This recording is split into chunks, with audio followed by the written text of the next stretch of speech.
Hello again, this is Rajiv Shah, and we are going to be working on business capabilities and IT technical services.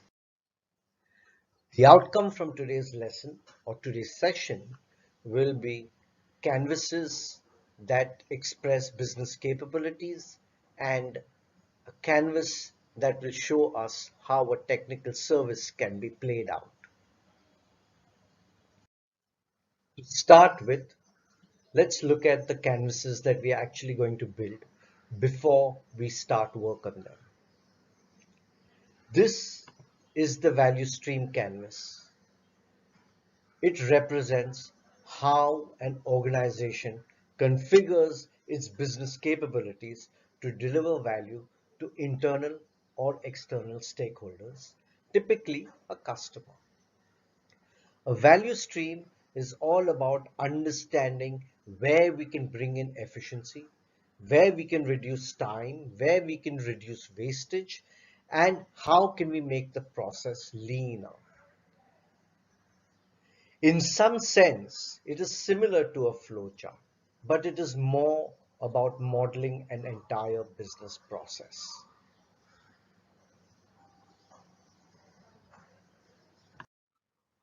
This is a capability card. Using it, we can describe a specific capability in great detail. As you can see, there are different aspects of a capability that we talked about through this card, which includes not just the people, process, and technology that goes to delivering this capability, but also aspects like the maturity and its performance. Now let's look to identify what in our business we want to work on to improve, mature, so we can create more value for our client and of course us. To do that, we will start here with the BMC or the business model canvas that we created earlier. It shows us what is value, how is it created, and for whom is it created. Using the BMC, we will identify an area we want to focus on. As you can see, there are several ways customer relationships can be maintained and improved. The one we will focus on is the loyalty program. What we want to do is create it and, most important, make it available for our customers and make it available using a mobile app, especially for our grab and go customers. To do this, we will first identify the business capabilities necessary to deliver a loyalty program.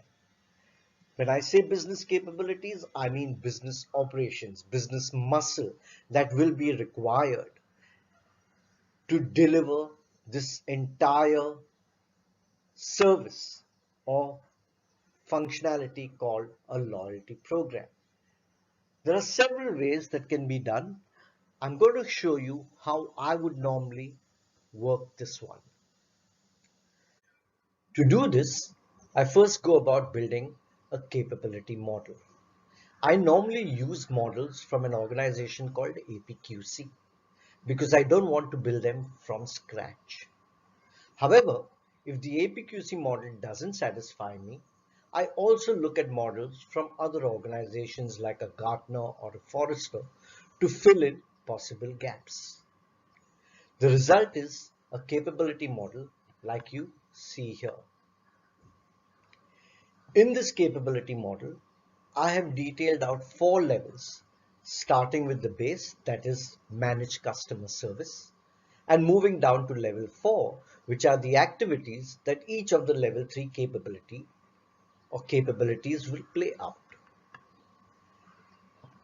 Then I get into a workshop with the stakeholders to understand how they see managed customer loyalty programs actually being played out in the business or by the business. This is a free flowing brainstorming discussion or session that results in a common understanding of what we want the customer loyalty program to be about and what we want it to do. I record all these ideas and post the session. I map these ideas to the capability model to determine what needs to be added, modified, or deleted. I then go back to into another meeting with the same stakeholders where I socialize this model, taking great pains to explain, taking great pains to explain what I have done. In fact, I normally run a capability training workshop before I show them the model. This model then becomes our common understanding of what the customer loyalty program, in this case, needs to be about and what it needs to do. Next, using this, I will go deeper to understand how this loyalty program will be delivered. And when I say how, I'm talking about the people, process, and technology that will come to play. While there will be many technical scenarios that need to be developed to manage customer loyalty programs, or that will be delivered to our customers through this program or through these programs, the one I want to currently pick up and focus on is place and order scenario, or a place and order activity that the customer would perform. And to deliver on, we would need to then bring in these capabilities into play.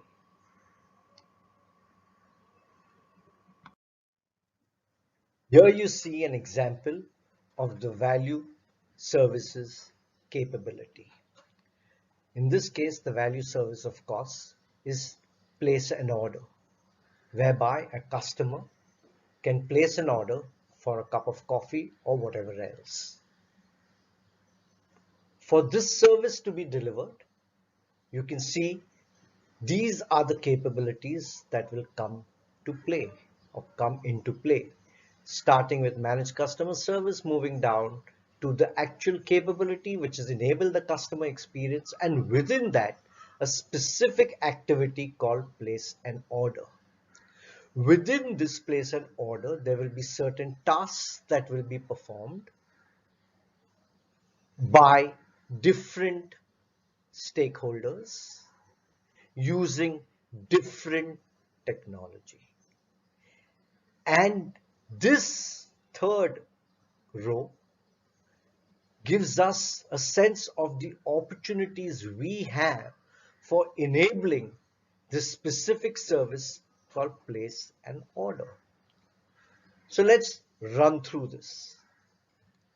So a customer, we are going to assume he's already downloaded the app on his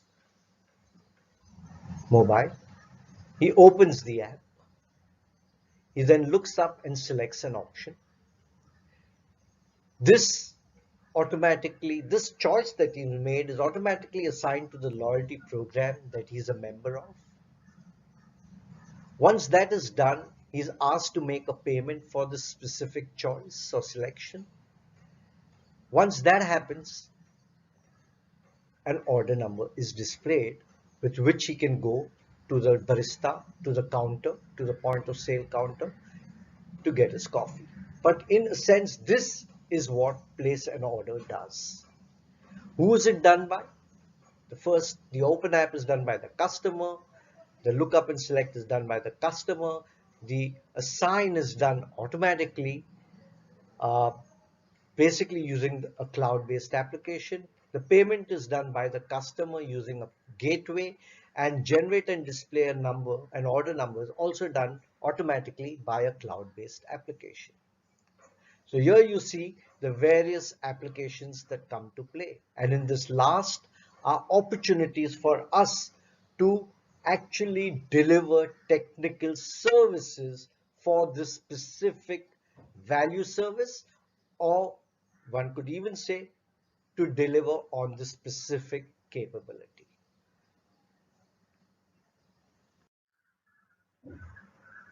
This is the second of the capability canvases. This allows us or enables us to elaborate on a specific capability from different perspectives. So here you can see we've taken the place and order capability.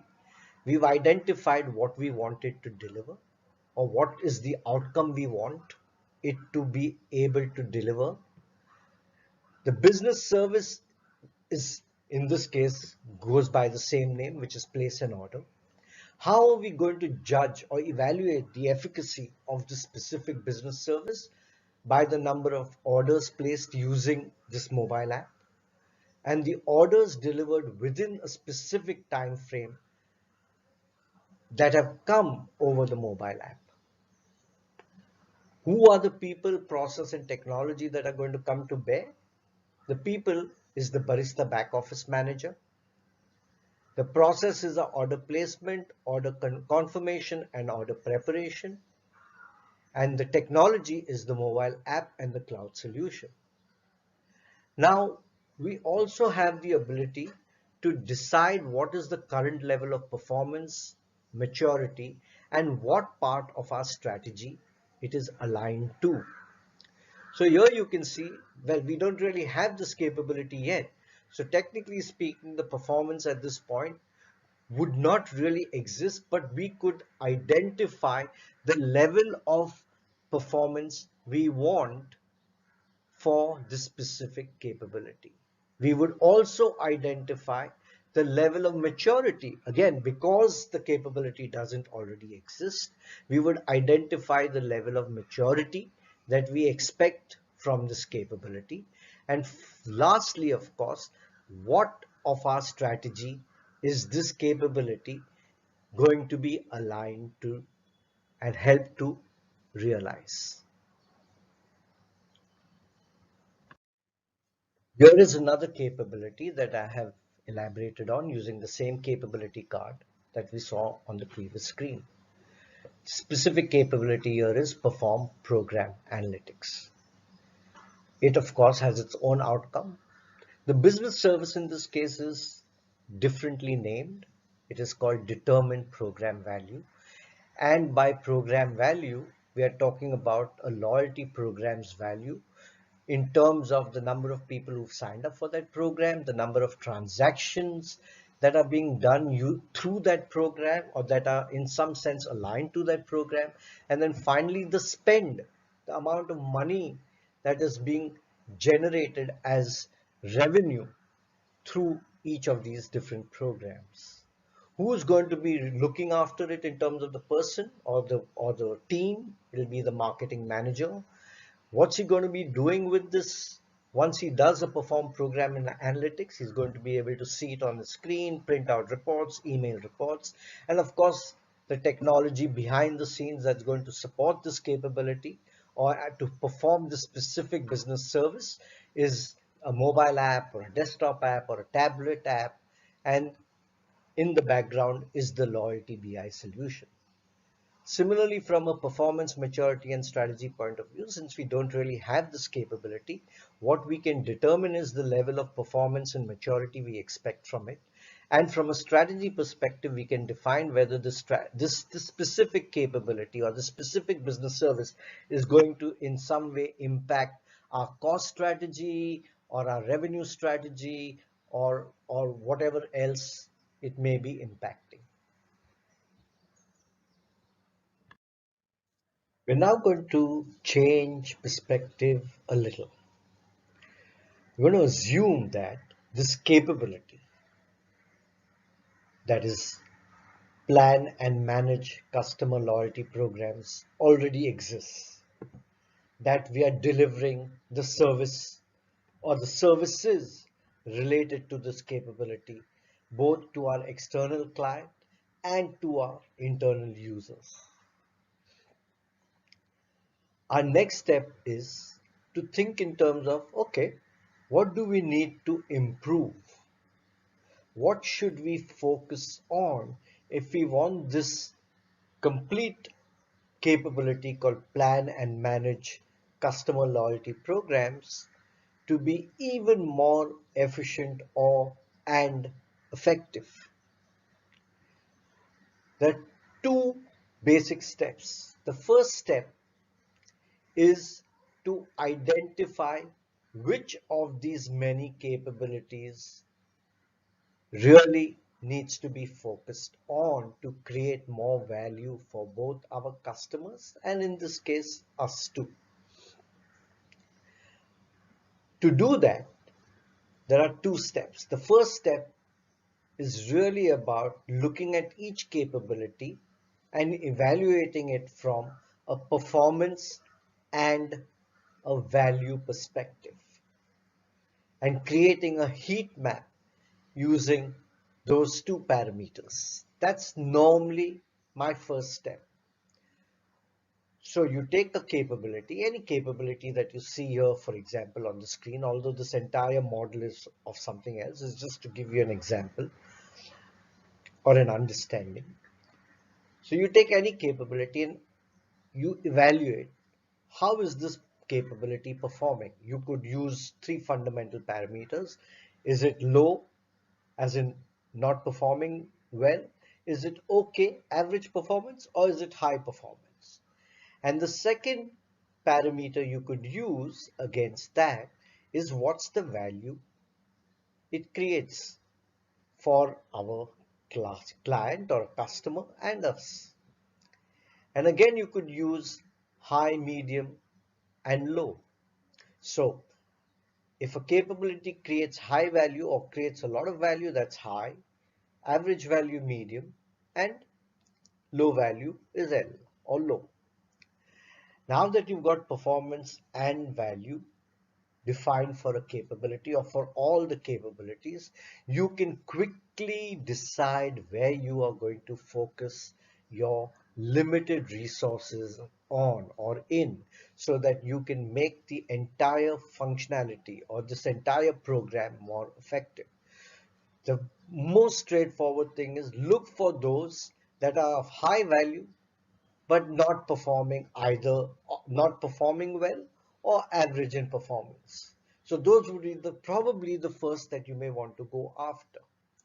Or you could say, I want to look at all those that are performing very poorly, even as long as their value is high and medium, or the value they deliver is high or medium, I'm going to go after improving those specific capabilities.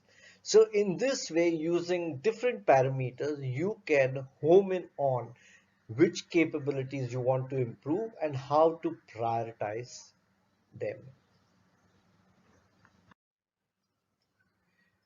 So now you have identified those capabilities that are performing poorly or average, but are creating high value or are going to create high value for our customers. Next, what do? You find out where on a maturity model they stand. Are they initial, basic, intermediate, advanced, and optimizing? And then you can decide where you want to move them from wherever they currently are. So for example, if a specific capability which is performing poorly but is supposed to create great value is on basic, you may decide to move it to intermediate, advanced, or optimizing.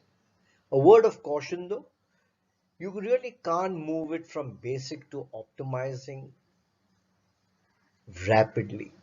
My suggestion would be to take it in steps. So first, either move it to intermediate or at least move some parts to intermediate and some parts to advanced. And then in phase two or release two, you can further move it up to, some in advanced and some in optimizing.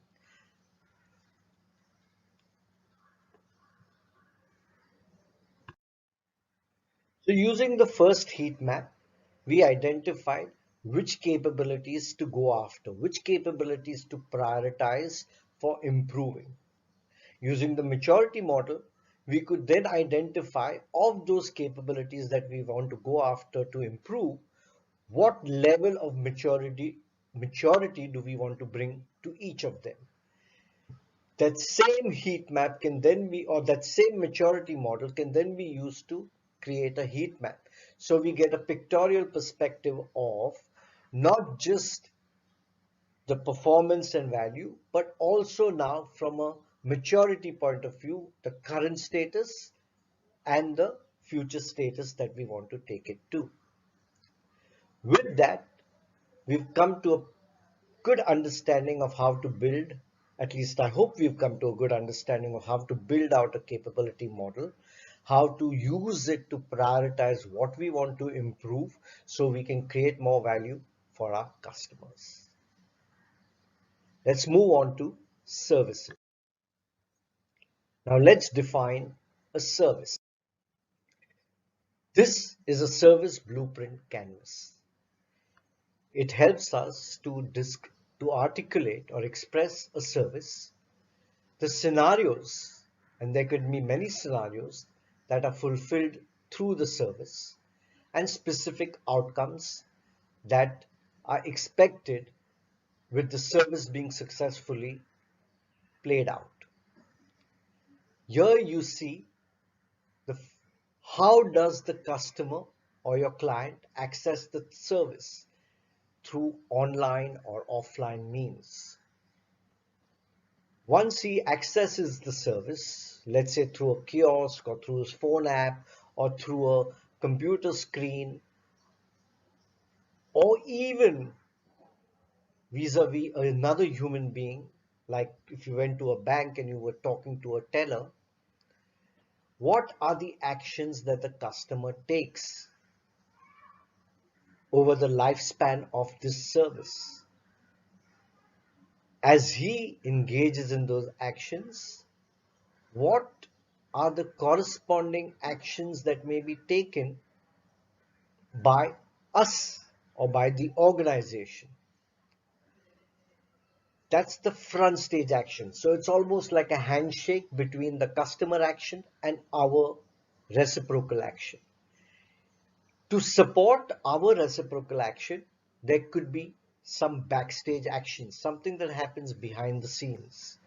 And whatever happens across this and maybe behind the scenes is supported by business capabilities or processes and systems. And that's really what we are going to see through the next canvas.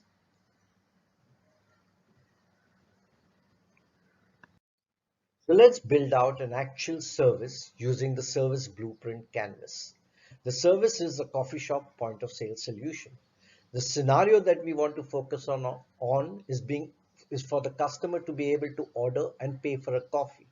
Now he can do it either using a mobile or come to the barista in person. Either way, those two become the touch points to initiate the service. The customer's actions at that point are to place the order, wait in queue, and then make a payment.